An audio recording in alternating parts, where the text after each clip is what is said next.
2024년 6월 19일 새벽 기도를 시작하겠습니다. 찬송가 92장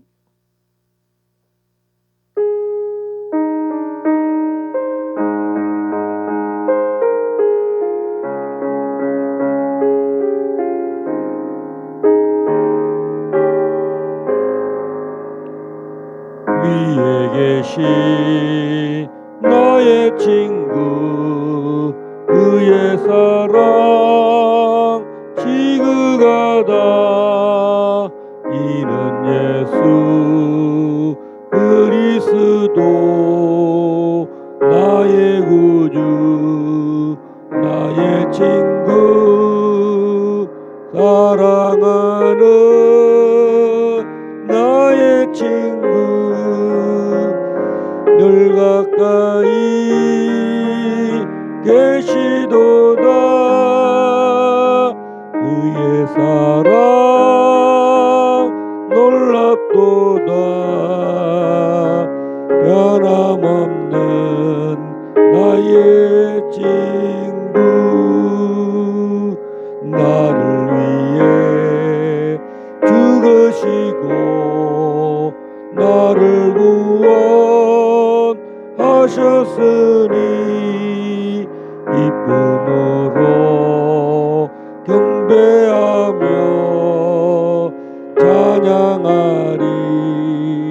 나의 친구 사랑하는 나의 친구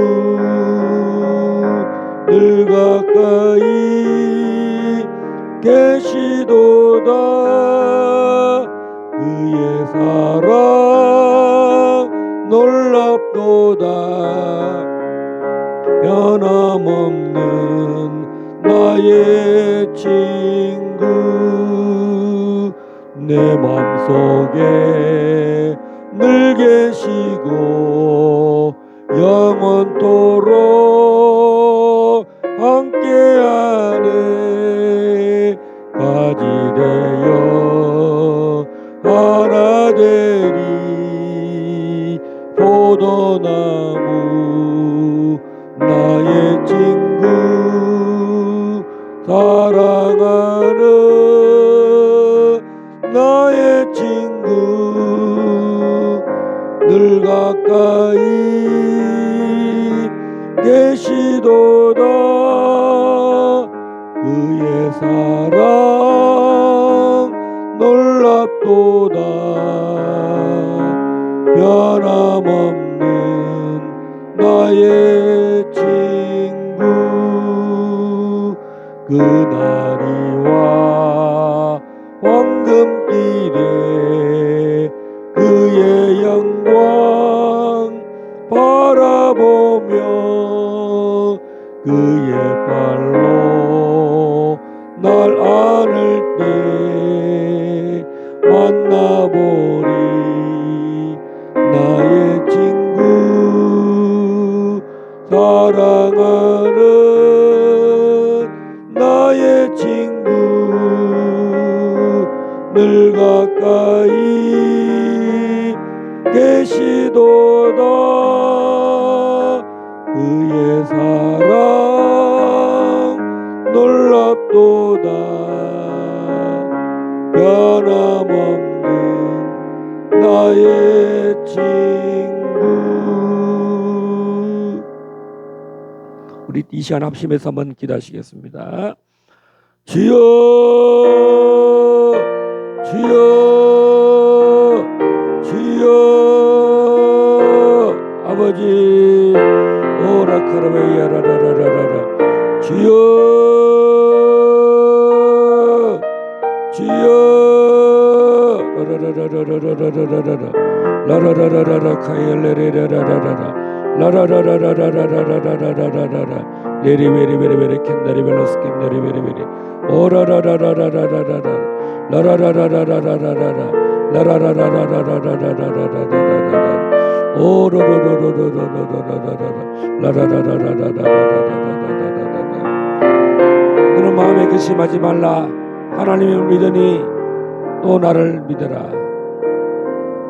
우리와 함께 하시는 우리 예수님 오늘 또 보좌 우편에서 우리를 불과 같은 눈으로 우리의 기도를 받으시고 우리와 교통하시고 우리의 숨소리와 우리의 간구와 우리의 부르짖음을 다 들으시는 우리 예수님 감사합니다. 이 아침에도 아버지 우리와 함께 하신다고 주여 약속하신 말씀대로 주여 그러므로 우리 길갈 제자계가 주님의 사명 다 감당하기 부족함이 없도록 늘 성령으로 임자여 주시고 성령님의 나타나심으로 말씀하여 주시고 또 계시하여 주시고 듣게 하여 주시옵소서.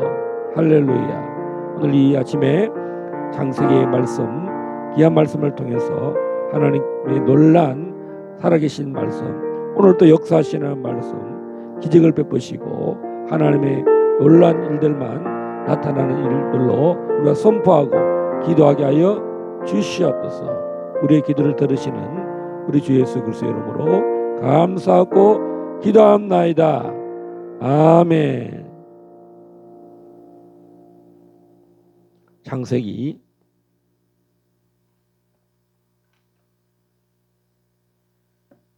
18장 보겠습니다.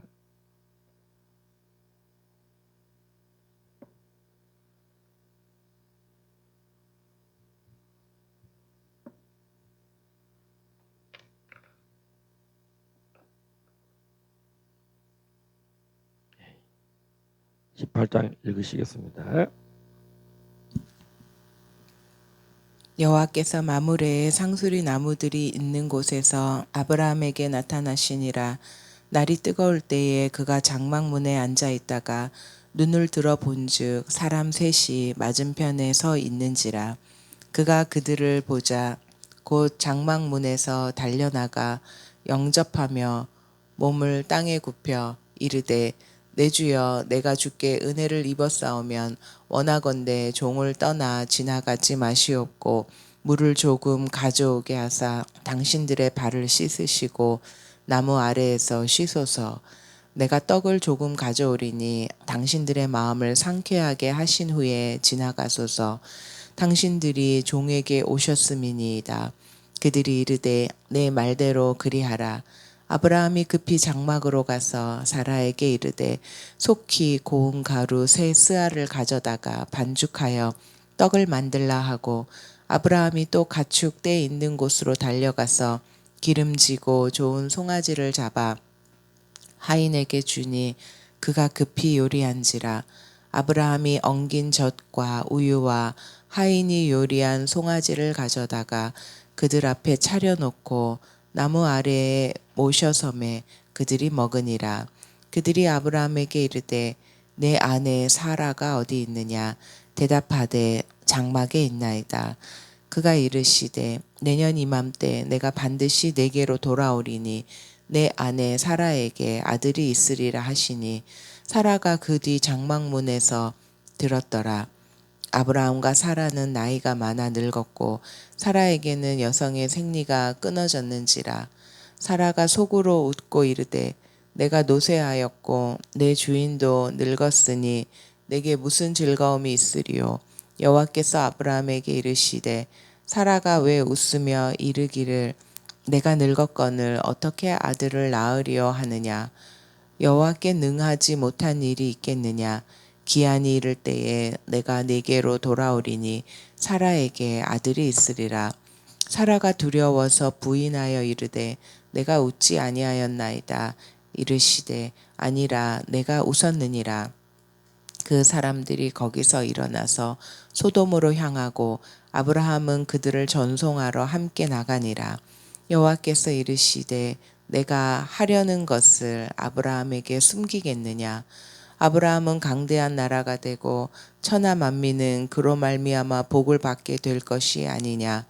내가 그로 그 자식과 권속에게 명하여 여호와의 도를 지켜 의와 공도를 행하게 하려고 그를 택하였나니 이는 나 여호와가 아브라함에게 대하여 말한 일을 이루려 함이니라. 여호와께서 또 이르시되 소돔과 고모라에 대한 부르짖음이 크고 그 죄악이 심히 무거우니 내가 이제 내려가서 그 모든 행한 것이 과연 내게 들린 부르짖음과 같은지 그렇지 않은지 내가 보고 알려 하노라. 그 사람들이 거기서 떠나 소돔으로 향하여 가고 아브라함은 여호와 앞에 그대로 섰더니 아브라함이 가까이 나아가 이르되 주께서 의인을 악인과 함께 멸하라 하시나이까. 그 성중에 의인 50명이 있을지라도 주께서 그곳을 멸하시고 그 50 의인을 위하여 용서하지 아니하시리이까. 주께서 이같이 하사 의인을 악인과 함께 죽이심은 부당하오며 의인과 악인을 같이 하심도 부당하니이다. 세상에 심판하시는 이가 정의를 행하실 것이 아니니이까. 여호와께서 이르시되 내가 만일 소돔 성읍 가운데서 의인 50명을 찾으면 그들을 위하여 온 지역을 용서하리라. 아브라함이 대답하여 이르되 나는 티끌이나 재와 같사오나 감히 주께 아뢰나이다. 50의인 중에 5명이 부족하다 하면 그 5명이 부족함으로 말미암아 온 성읍을 멸하시리이까. 이르시되 내가 거기서 45명을 찾으면 멸하지 아니하리라. 아브라함이 또 아뢰어 이르되 거기서 40명을 찾으시면 어찌하려 하시나이까. 이르시되 40명으로 말미암아 멸하지 아니하리라.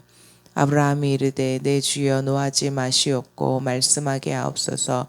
거기서 30명을 찾으시면 어찌하려 하시나이까. 이르시되 내가 거기서 30명을 찾으면 그리하지 아니하리라. 아브라함이 또 이르되 내가 감히 내 주께 아뢰나이다. 거기서 20명을 찾으면 어찌하려 하시나이까. 이르시되 내가 20명으로 말미암아 그리하지 아니하리라. 아브라함이 또 이르되 주는 노하지 마옵소서. 내가 이번만 더 아뢰리이다. 거기서 10명을 찾으시면 어찌하려 하시나이까. 이르시되 내가 10명으로 말미암아 멸하지 아니하리라. 여호와께서 아브라함과 말씀을 마치시고 가시니 아브라함도 자기 곳으로 돌아갔더라. 아멘. 자, 우리 17장 22절에 보면 하나님이 아브라함과 말씀을 마치시고 그를 떠나 올라가셨더라고 말씀하셨는데 특별히 그 할례 언약의 표징 내년 이맘때에 21절에 내 언약은 내가 내년 이 시기에 사라가 내게 낳을 이삭과 세우리라 이렇게 말씀하셨습니다. 가장 핵심은 바로 너와 내 후손을 통해서 하나님이 언약을 세우셨다 이 말씀하십니다. 오늘 18장 하나님과 여호와께서 세 사람과 함께 마므레 상수리 나무에 있는 아브라함에게 또 나타나셨다 이렇게 말씀하십니다. 그러니까 이 창세기에서 아브라함과 여호와 하나님의 그 관계는 어떤 관계냐면 하나님은 여호와 하나님은 말씀하시는 하나님, 아브라함을 계속 부르시고 그 믿음에서 믿음으로 로마서 1장 17절의 말씀처럼 믿음에서 믿음으로. 여기서 지난번에 제가 한번 설명한 적이 있는데 그 믿음이 믿음으로 갈 때는 죽은 믿음이 아니라 행함이 있는 믿음. 이제 나중에 창세기 22장 정도 가면은 자기 아들 이삭 독자를 또 하나님이 제단에 바치라. 그럴 때 또 이 아브라함이요 자기 아들을 드려요. 그래서 이 아브라함과 하나님은 계속 말씀을 하시는 굉장히 친밀한 하나님의 계획을 하나님은 그 속마음을 숨기지 않으셨다. 정말 하나님은 자기 모든 계획과 비밀을 아브라함에게 다 털어놓으셨다. 그 한 사람. 창세기가 뭐 수만 명에 부흥시키고 뭐 수십만 명을 막 이렇게 사람을 모은 게 아니라 한 사람. 하나님은 한 사람에게 선지자로 세우셨다는 거죠. 아브라함은 선지자입니다. 그래서 하나님의 모든 계획, 하나님의 모든 비밀을, 하나님의 그 모든 창조의 그 모든 구원의 계획을 이 한 사람 아브라함에게 말씀하시는데요. 그 아브라함이 정말 열심을 품고 주를 섬기는 사람입니다. 오늘 아브라함에게 나타나셨습니다. 1절에. 그리고 날이 뜨거울 때 장막문에 앉아 있다가, 자, 오늘 우리나라가 지금 폭염입니다. 어제도 오늘도 폭염입니다. 그래서 우리가 집에 있으면 덥잖아요. 나가 있어요. 나가 있어요. 낮 시간에 에어컨 틀고 계속 집에 있으면 좋겠기는 하지만 어떨 때는 또 나가서 바람도 쉬고 또 기도하러 다니고 또 무슨 사역도 하러 나가면 갈 곳이 많아요.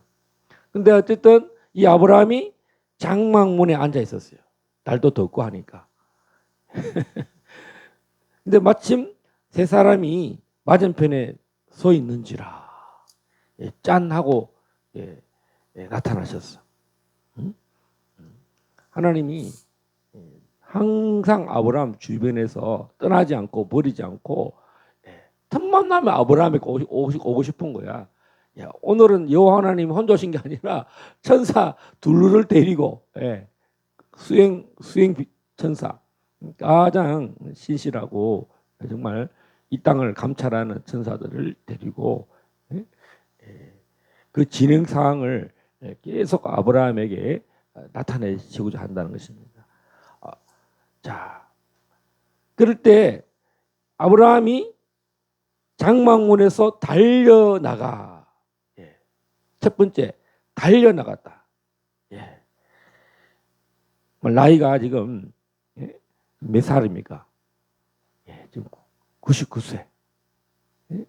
근데 아브라함이 달려나갔다. 그다음에 영접하였다. 세 번째는 몸을 땅에 굽혔다.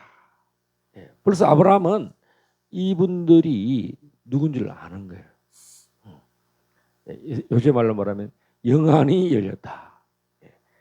이분들이 바로 하나님과 그의 천사들이다. 사람으로 오셔서 사람으로 나타나셨습니다. 엎드렸습니다. 자, 그러면서 3절에 이렇게 말하죠. 내 주여, 내가 주께 은혜를 입어서 하면 원하건대 종을 떠나서 지나가지 마옵소서. 그냥 왔다가 그냥 가지 마십시오. 여러분, 선지자, 선교사, 사도 방문했다.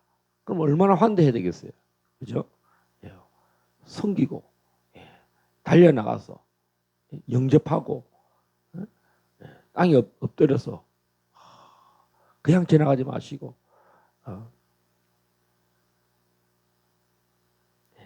내가 은혜를 입었으면, 내가 당신께 호의를 입었으면, 여러분 이 하나님이 호의를 베푸셔야 되죠. 하나님이 아작사스 왕이 에스더에게 호를 내밀잖아요. 사실은 부르기 전에는 가면 안 되잖아요. 그런데 에스더가 내 민족을 내게 주십시오 이렇게 하면서 죽으면 죽으리다 하고 왕 앞에 나아갈 때 왕이 호를 내밉니다. 호를. 그래서 내가 너에게 나라의 절반도 줄 테니까 내게 구하라 이렇게 말하잖아요. 오늘 아브라함이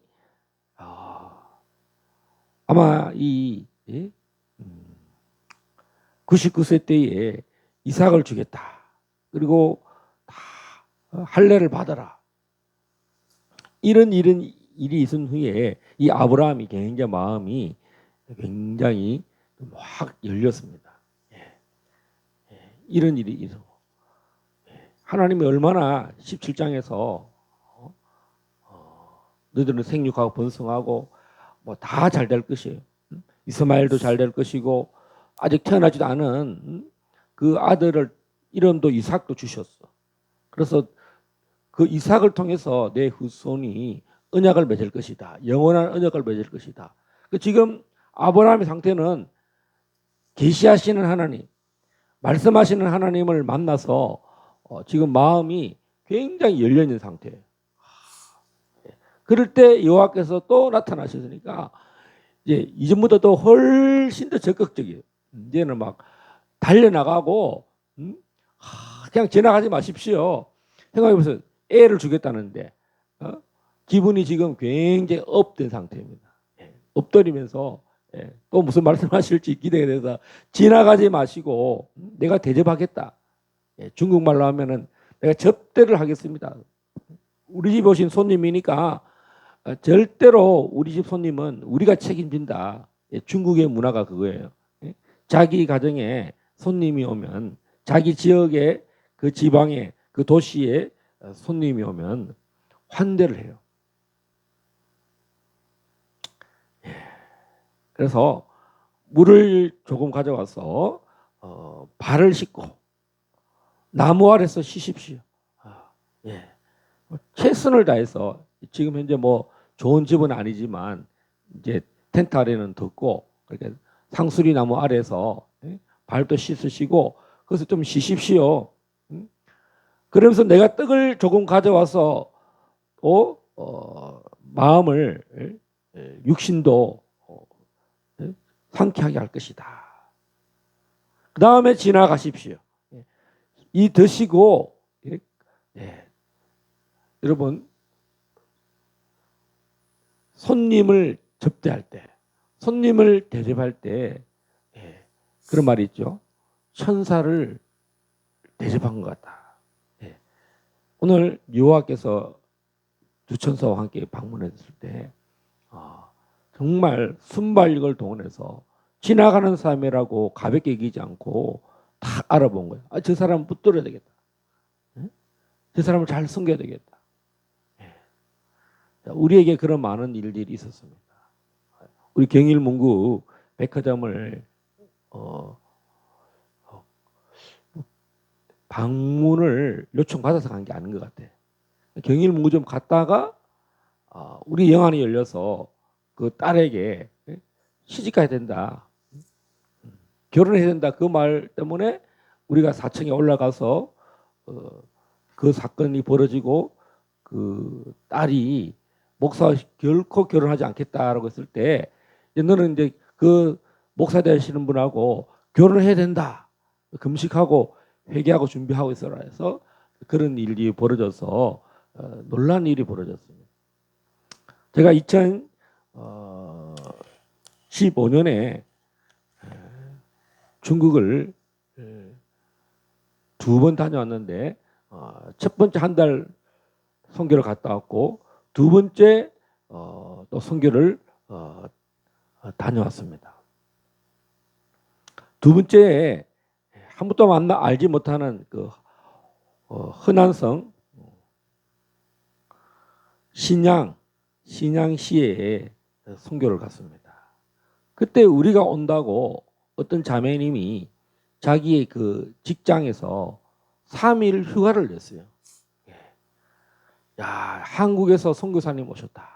그래서 자기가 이 3일간 말씀을 듣고 섬기고 싶은 마음으로 봉사를 해야 되겠다는 마음으로 이 그 직장 다니는 자매가 또 결혼한 자매예요. 남편은 없지만 30대 이제 초중반밖에 안 됐는데 나중에 그 사실을 알게 됐습니다. 근데 이 자매가 난생 처음 내 신발을 닦아주고 내 여행용 가방 트렁크를 물걸레로 닦는 거예요. 그래서 나는 어느 지역에 다니면서 누가 내 신발을 닦아주고 가방을 닦아주고 트렁크를 닦아주는 사람 처음 봤어요. 그래서 내가 뭐라고 뭐 누가 원하지도 않았고 뭐 요구하지도 않았고 그런데 깜짝 놀랐는데 예, 이 자매가요 놀란 방언을 받았어요. 예, 남편은 벌써 30대 자기 남편 돌아가서 홀로 아이를 기르고 또 시부모도 이렇게 좀 믿음직스럽지 못해서 너무나 고통스러운데 그런 중에 성령을 받더라고요. 할렐루야. 자, 오늘 여호와 하나님이 아브라함에게 방문도 하셨어요. 자, 그가 얼마나 순발력 있게 기회를 다 포착. 야, 이때다. 지금 마음이 누가 그러죠? 물 들어왔을 때 노를 저어라. 그 타이밍, 기회 포착을 이 아브라함이 잘하는 거예요. 응? 지금 상태가 뭐냐면 언약도 받았죠. 그래서 너무 오시는 게 너무 좋은 거야. 또 오셨네. 아유, 자꾸 오셔. 한 번 오고 그만 오셔요. 이게 아니라 또 오셨네. 모시어 드리세. 할렐루야. 지나가지 마시고 우리 집에 잘 계시다가 떡 드시고 식사 대접 받으시고 지나가십시오. 그래가지고 자기 아내에게 떡을 만들라 그러고 또 아브라함이 직접 가축대를 가가지고 기름지고 좋은 송아지를 잡아서 하인에게 주었다. 하인에게 야, 빨리 요리해라. 그러니까 각도고 이런 거는 다 누가 했느냐? 아브라함이. 그리고 이제 그 고기를 가지고 요리 좀 해서 로스를 하든지 구이를 하든지 어쨌든 고기를 맛있게 준비해라 이렇게 했다는 거죠. 그리고 아브라함이 엉긴 젖, 딱 그 굳은 것 우유죠. 우유를 함께 요리한 송아지를 가져다가 나무 아래에 모셔놓고 그들은 이제 먹기 시작했습니다.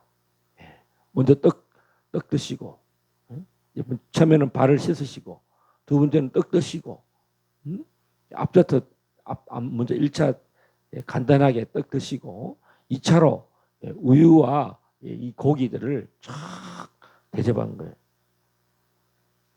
이제 정말 아브라함이 길을 반짝 쫑깃하고 있는데 9절에 보면 이렇게 말합니다.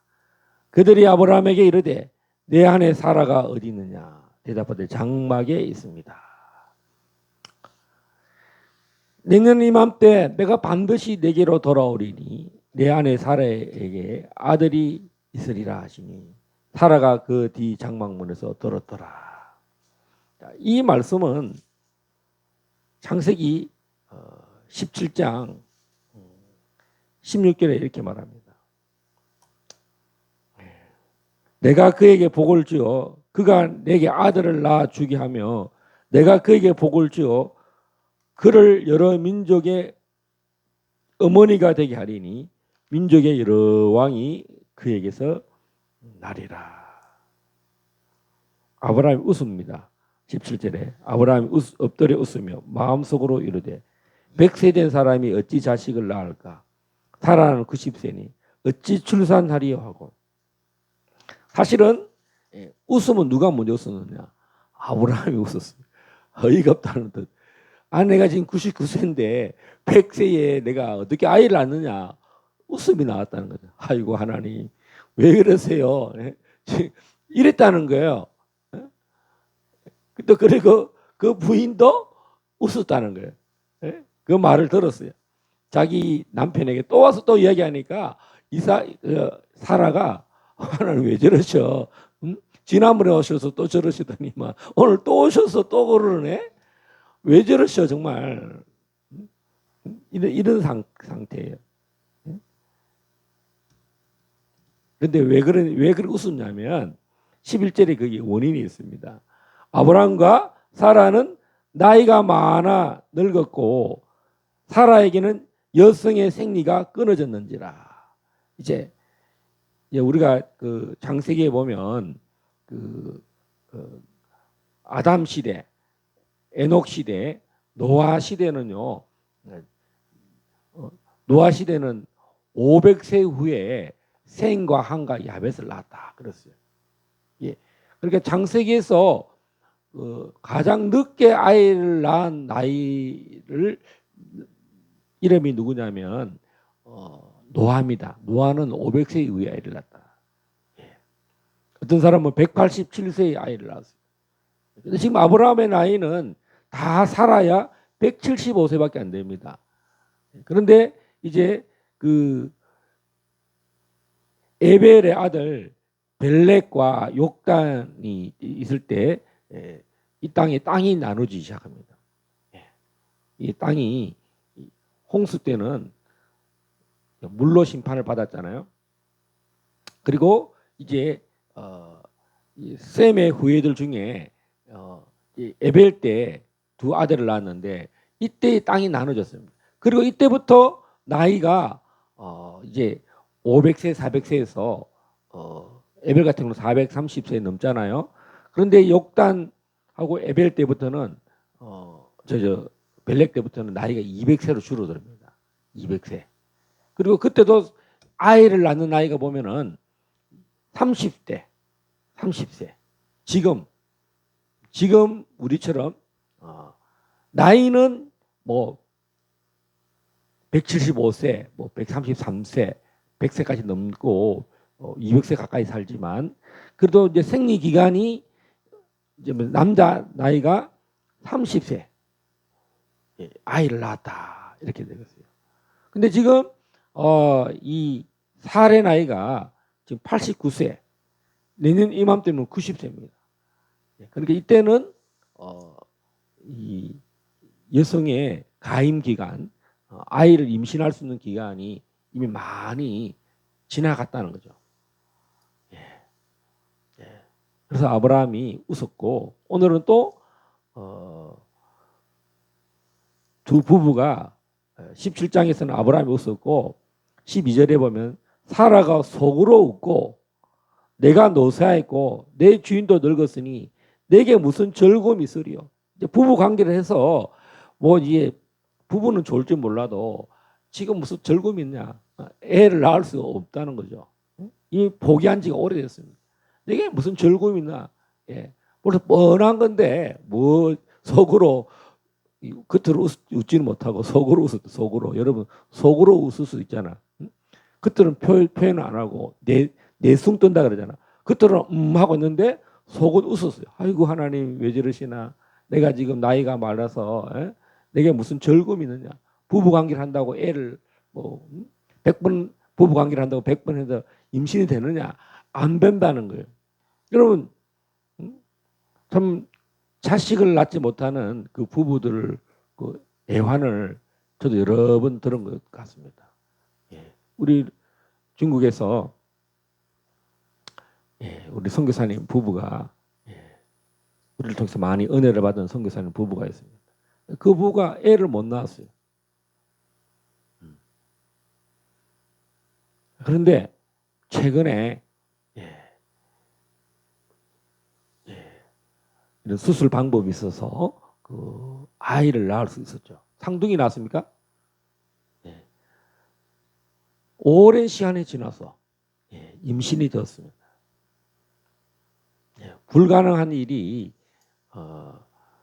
어쨌든 아이를 낳을 수 있는 그런 기적이 일어났는데 이 사라는 믿을 수 없는 일이 일어났던 거죠. 근데 13절에 여호와께서 아브라함에게 이르시되 사라가 왜 웃으며 이러기를 내가 늙을거늘 어찌 아들을 낳으리요 하느냐. 하나님이 마음속으로 웃는 걸 다 보신 거야. 하나님은 마음 중심을 살피시. 지금 사라가 웃는지 안 웃는지 애를 못 낳는다라고 하는지 안 하는지를 다 알고 있다는 거죠. 왜 웃느냐. 내가 늙을거늘 어떻게 아들을 낳으리요 하느냐. 하나님은 말 안 해도 다 알고 있어요. 하나님의 중심을 살피십니다. 하나님이 오늘 좀 이제 구체적으로 좀 감정적으로 이 가정을 찾아왔어. 좀 엄청 더 친해졌어. 그 전에는 뭐 이렇게 법적으로 뭐 아들 낳을 것이고 뭐 할례를 받으라 뭐 이랬다면 오늘은 굉장히 좀 더 가까워졌어. 밥도 먹고 우리 말로 식사도 하고 디저트도 하고 발도 씻고 이제 완전히 뭐랄까 굉장히 친밀한 상태가 됐어. 막 지나가지 말라 그러고 막 꼭 여기 우리 집에서 대접을 좀 받으십시오. 뭐 그러면서 아브라함의 아내 사례를 찾으면서 좀 더 디테일하게, 더 세밀하게, 굉장히 뭡니까? 정말 하나님께서 숨기지 않으시는 거예요. 14절 다 같이 읽겠습니다. 시작. 여호와께서 능하지 못한 일이 있겠느냐? 기한이 이를 때 내가 내게로 돌아오리니 사라에게 아들이 있으리라. 야, 사라가 웃었다 그러니까 15절에 이제 놀랬습니다. 사라가 두려워서 부인하여 이르되 내가 웃지 아니하였나이다. 이르되 아니라 이가 웃었느니라. 자기가 이제 혹시 그 실웃음 있죠. 아유 무슨 소리 합니까 하나님. 내가 지금 나이가 많았습니다. 말도 안 되는 이야기입니다. 그 이제 부인하고 싶은 거야 이제 아들 낳을 것이다. 그러니까 하나님 나 안 웃었어. 그 안 웃었다는 게 뭐겠습니까? 내가 뭐 부정하거나 하나님을 부인하고 싶은 마음이 아니다. 근데 네가 웃었다. 내가 다 알고 있다. 내가 너에게 아들을 못 낳게 할 것이냐? 반드시 너에게 아들이 있을 것이다. 이렇게 하고 하나님이 이 아브라함을 통해서 구원의 아브라함의 시, 이 사라를 통해서 나타나는 이삭을 통해서 하나님이 은혜를 베푸시고 더 구체적으로 하나님이 아브라함 가정에 찾아오셨습니다. 또 두 번째는 자 하나님은 이렇게 구원하신 일이 있다면 아브라함과 이삭을 통해서 하나님의 원대한 장대한 구속의 비밀이 있다면 오늘 16절부터 33절은 심판입니다. 멸망입니다. 하나님이 아브라함에게 두 가지를 보여줍니다. 구원과 심판. 하나님이 영원한 영생을 보여줬다면 또 영원한 심판을 아브라함에게 알려주십니다. 그 사람들이 거기서 16절 일어나서 소돔으로 향하고 아브라함은 그들을 전송하러 함께 나가니라. 17절 여호와께서 이르시되 내가 하려는 것을 아브라함에게 숨기겠느냐. 두 사람은 소돔으로 갔어요. 여호와께서는 또 아브라함에게 남으셔서 내가 왜 소돔에 가는지 그 이야기를 아브라함에게 다 비밀을 알려줘요. 하나님이 심판하는 그 계획, 왜 심판받아야 되는지도 아브라함에게 다 알려줍니다. 그래서 구약에 보면 선지자는 하나님의 비밀을 다 안다고 성경에 기록되어 있잖아요. 그래서 하나님은 그래서 아브라함은 나의 친구다. 아브라함은 나의 벗이다. 정말 아브라함도 자기 생명을 다 드렸어요. 그래서 아브라함은 자기 목숨을 다 드린 사람입니다. 자기 이삭 아들까지도 22장에서 정말 하나님이 하라는 대로 다 하는 목숨을 아끼지 않고 마음을 다하고 뜻을 다하고 성품을 다하고 목숨을 다해서 자기 아들까지도 바치는 거예요. 우리 길갈 제자교회를 세울 때 정말 우리 오영기 정말 자기 목숨을 다해서 드리고 있어요. 자기의 모든 수입을 11조 교회 건축 또 동생들과 함께 생활비 내고 또 학교 학자금 대출비까지 뭐 자기를 위해서 쓰는 거는 별로 없어요. 자, 또 저희 부부도 마찬가지입니다. 하나님은 아브라함에게 숨기지 않으십니다. 자, 이사야 41장 8절 한번 찾아서 읽어주시면 감사하겠습니다. 이사야 41장 8절. 그러나 나의 종 너 이스라엘아, 내가 택한 야곱아, 나의 벗 아브라함의 자손아.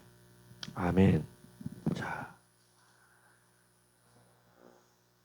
이스라엘은 하나님의 모든 비밀과 하나님의 모든 계획을 성취하시기 위해서 택한 그릇들이십니다. 그래서 이제 나의 종, 너 이스라엘아, 내가 택한 야곱아. 이제 이스라엘이 누구로부터 시작되는가? 바로 아브라함부터 시작됩니다. 나의 벗 아브라함의 자손아, 이렇게 말합니다. 그러니까 이스라엘과 이 야곱은 하나님의 이 후손들이죠. 아브라함의 후손들입니다. 이들에게 모든 비밀을 알려주신다는 것입니다. 우리 예수님은 이 땅에 아브라함의 후손으로 오셨는데 하늘의 모든 비밀을 가장 먼저 이 자손들에게, 이스라엘에게 다 알려줍니다. 하나님의 비밀이 숨긴 것이 없어요. 모든 비밀을 아브라함에게 처음에 말씀하셨고, 그래서 성취하시는 분이 누구냐? 예수님이십니다. 우리 야고보서 2장 23절 한번 찾아보겠습니다.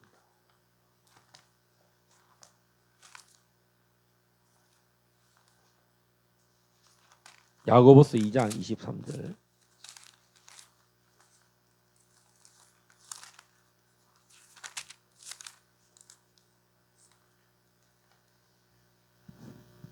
이에 성경에 이른바 아브라함이 하나님을 믿으니 이것을 의로 여기셨다는 말씀이 이루어졌고 그는 하나님의 벗이라 칭함을 받았나니.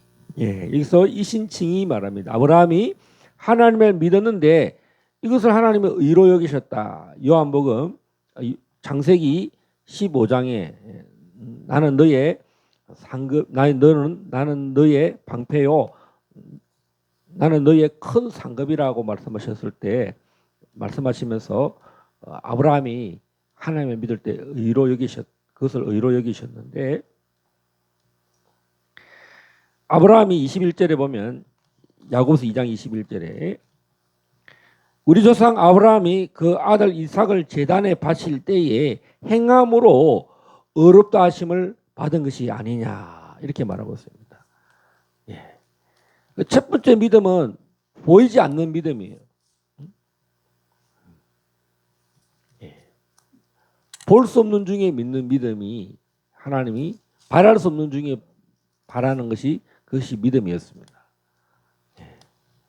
그 믿음의 종결은 누구냐? 바로 이삭을 제단에 바친 거예요. 믿음의 가장 정점은 어디겠습니까? 바로 십자가입니다. 예수님은 자기의 목숨을 십자가에서 제단에 드렸어요. 그래서 하나님 앞에 상달되고 우리가 죄와 사망이 다 예수 그리스도 십자가에 속죄함으로 우리의 죄와 사망이 다 이제 하나님께 용서를 받게 됩니다.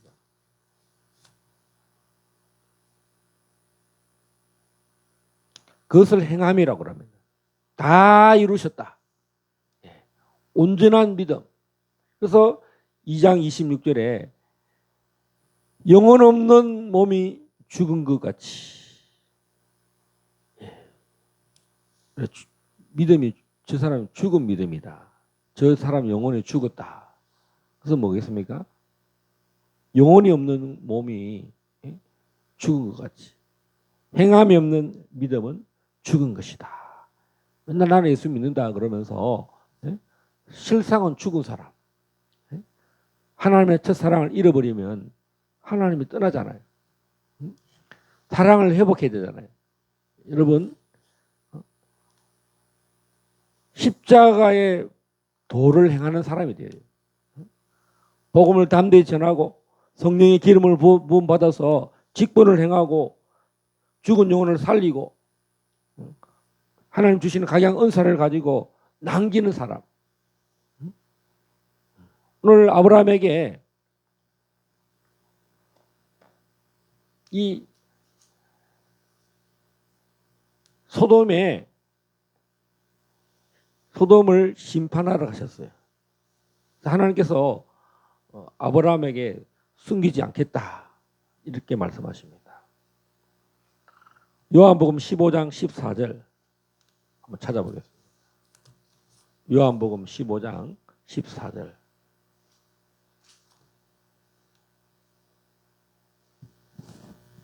너희는 내가 명하는 대로 행하면 곧 나의 친구라.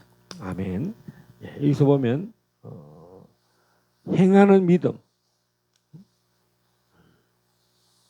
그냥 무조건 친구가 아니라 자기 목숨을 버리고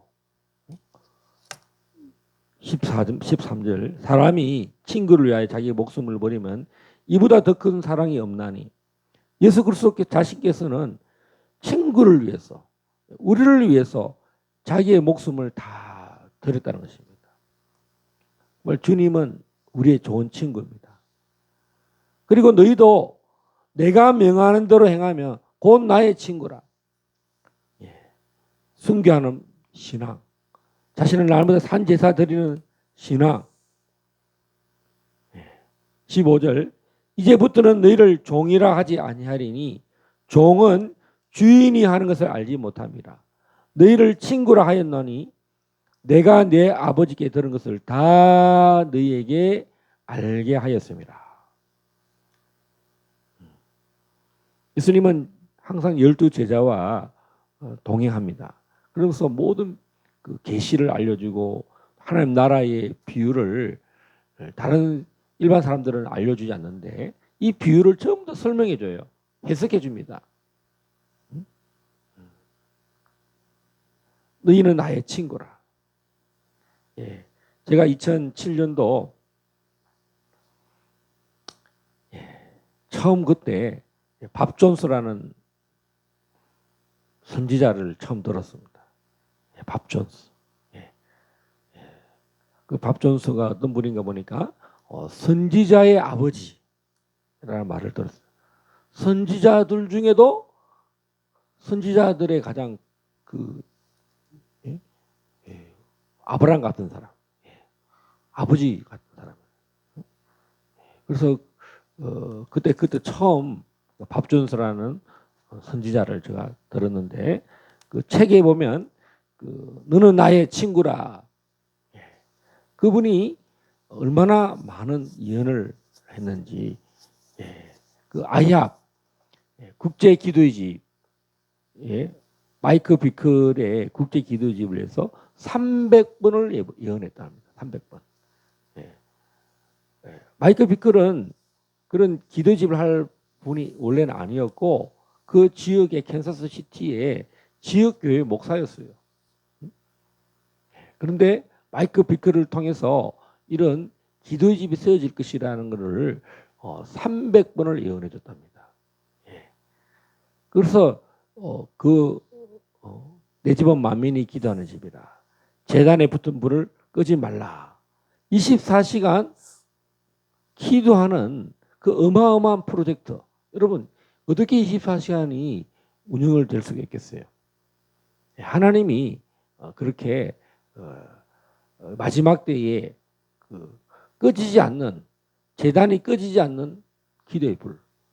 여러분 전 세계에서 각자 개인이 기도하는 시간들은 뭐 어떤 사람들은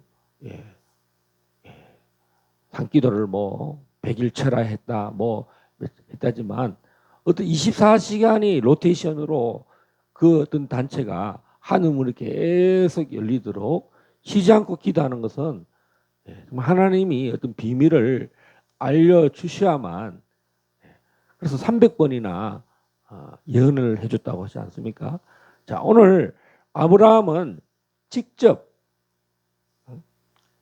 아브라함이 찾아오셔서 말씀하십니다. 자, 이 심판할 때도 아브라함을 통해서 일어나는 하나님의 나라는 18절에 19절에 이렇게 말합니다. 아브라함은 강대한 나라가 되고 천하 만민은 그로 말미암아 복을 받게 될 것이라 아니냐. 내가 그로 그 자식과 그 건속에게 명하여 여호와의 도를 지켜 의와 공도를 행하게 하려고 그를 택하였나니 이는 나 여호와가 아브라함에게 대하여 말한 일을 이루려 함이니라. 자, 그래서 아브라함의 나라, 그 하나님의 나라는 의와 공도를 행하는 나라, 강대한 나라, 천하 만민이 복을 받는 나라고, 이 소돔과 고모라는 함 족속들이죠. 예. 이 가나안 땅, 가나안이 특히 소돔과 고모라는 계속 심판의 대상인 것을 알 수 있어요. 자, 이 가나안, 이 소돔과 고모라는 어떤 지역이냐면 자기들끼리 결탁이 됐어요. 이권을 가지고는 결탁을 했다는 거죠. 서로. 자, 한국이 왜 심판을 하나님께 받을 것인가? 왜 전쟁이 일어나서 심판도 하고 회복이 일어날 것인가? 지금 사법부가요, 사법농단, 뭐 국정농단이라고 할 때 문재인의 국정농단, 이재명의 사법농단 이런 거 할 때 보면 어떤 일이 벌어지냐면 대법관을 매수합니다. 50억 이런 사건이 있죠.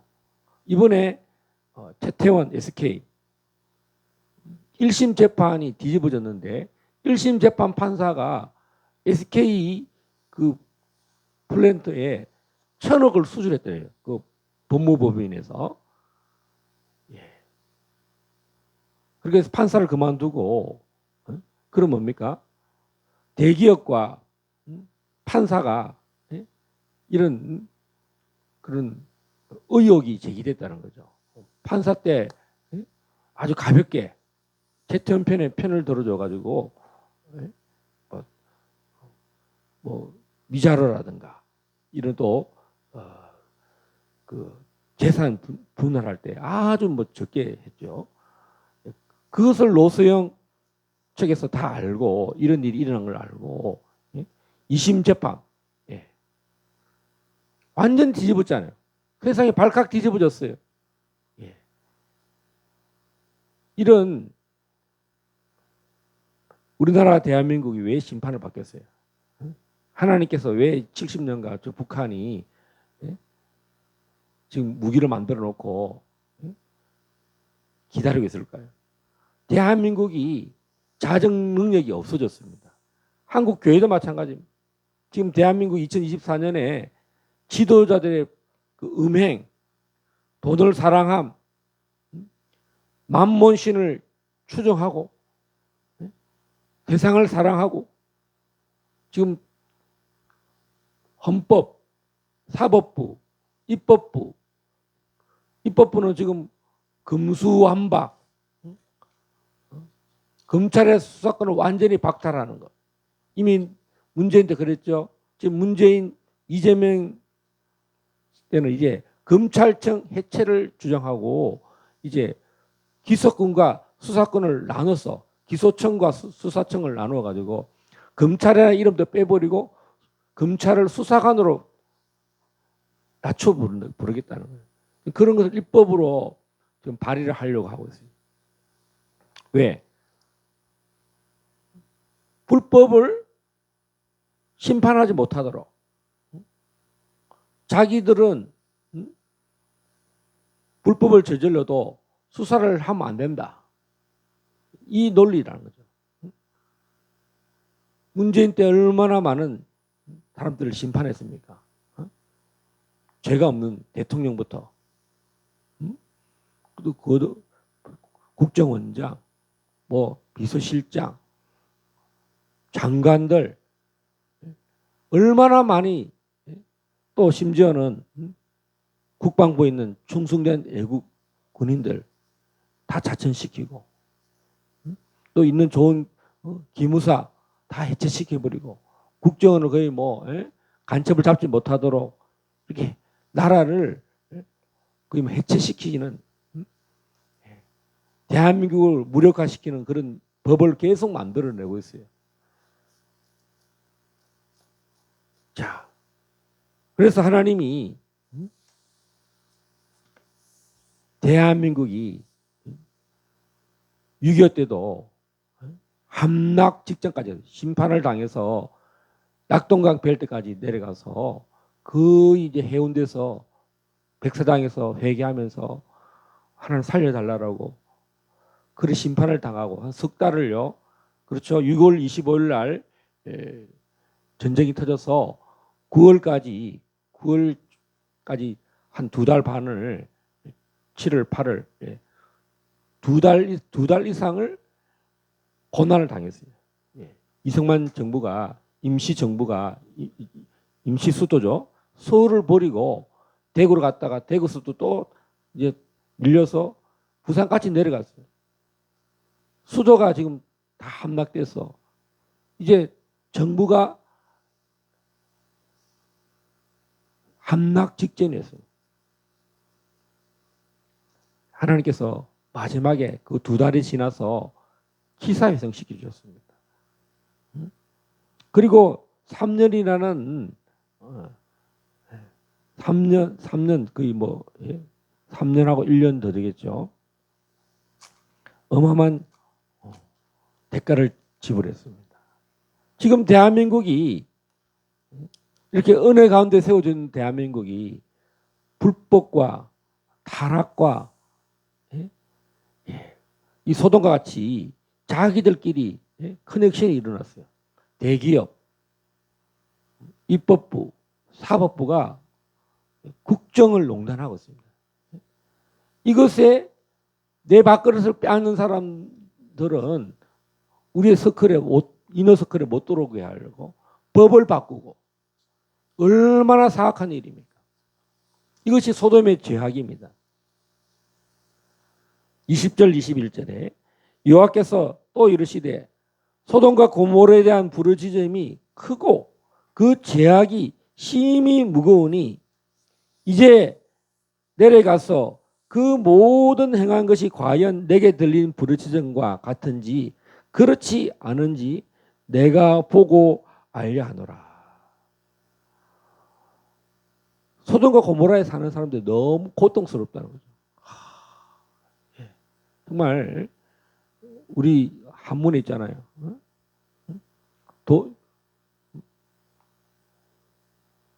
유전 무죄.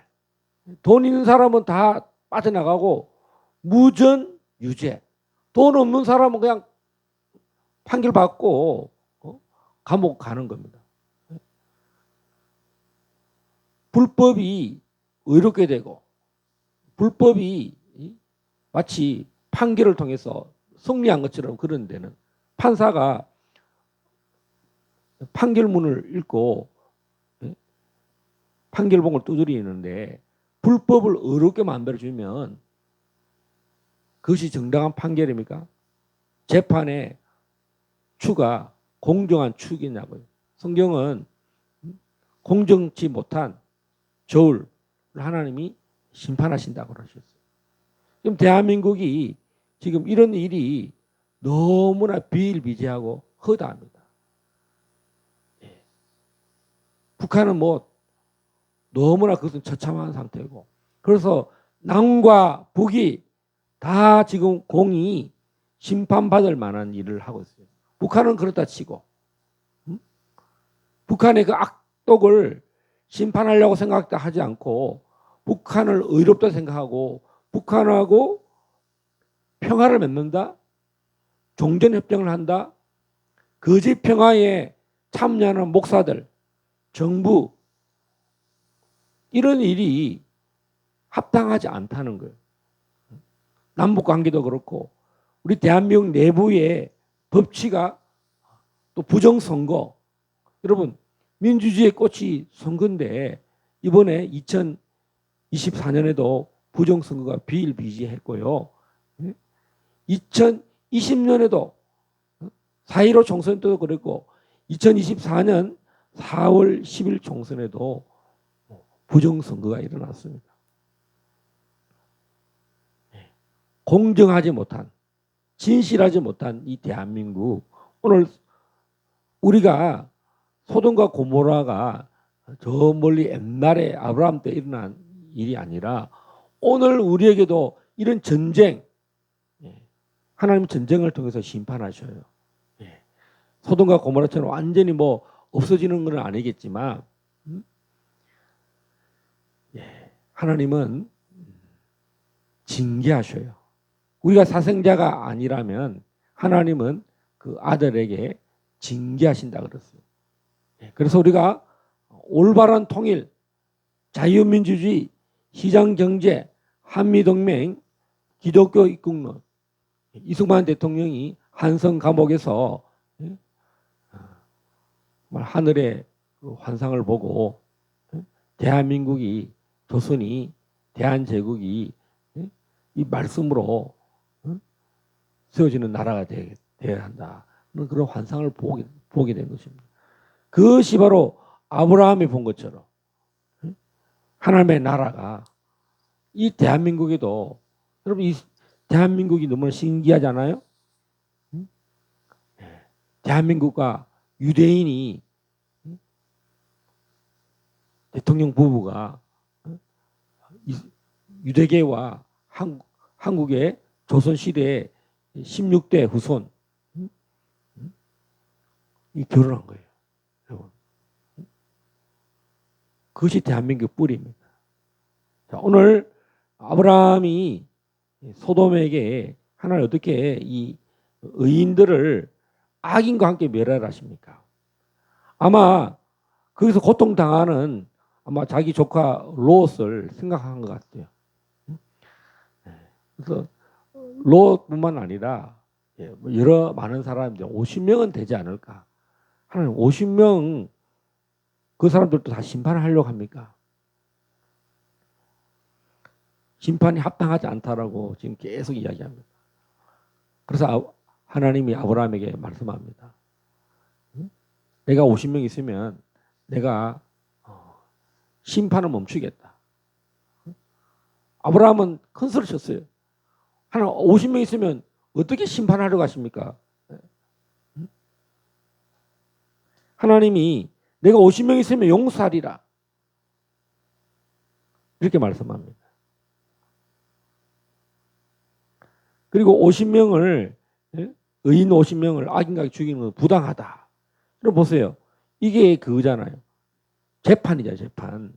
의로운 하나님께서 의로운 자를 부당한 자와 함께 심판하는 것은 불법이지 않습니까? 이 재판이잖아요. 하나님이 직접 이 재판을 하려고 할 때 이것이 정말 진짜인가, 재판을 해야 될 안 하는지를 직접 내려오신 거예요.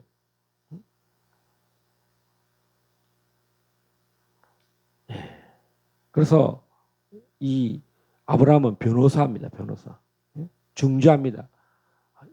이렇게 하는 것이 안 된다고 재판장이신 하나님 앞에 나아간 것입니다. 또 검찰처럼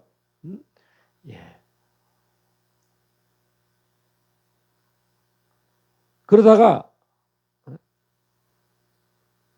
50명이 있으면 내가 용서한다고 말씀하십니다. 27절에 아브라함이라는 말이 23절에 나옵니다. 또 27절에 또 아브라함이 또 이야기합니다. 두 번째, 나는 티끌이나 재와 가사오나 감히 죽게 하렵니다. 50의인 중에 28절, 5명이 부족하다면 그 5명이 부족함으로 말미암아 온 성읍을 멸하려 하십니까? 45명을 찾으면 멸하지 아니하리라. 또 28절 아브라함이 또 말합니다. 40명을 찾으면 어찌하십니까? 계속 생각해 보는 거예요. 50명, 45명, 40명도 그러면 주님 멸하시겠습니까? 그러면 40명 찾으면 내가 멸하지 않겠다. 이제는 이제 5명이 아니라 이제는 더 줄여서 10명으로 줄입니다. 30명. 30명 찾으면 어떻게 하시려고? 설마 30명 없겠어?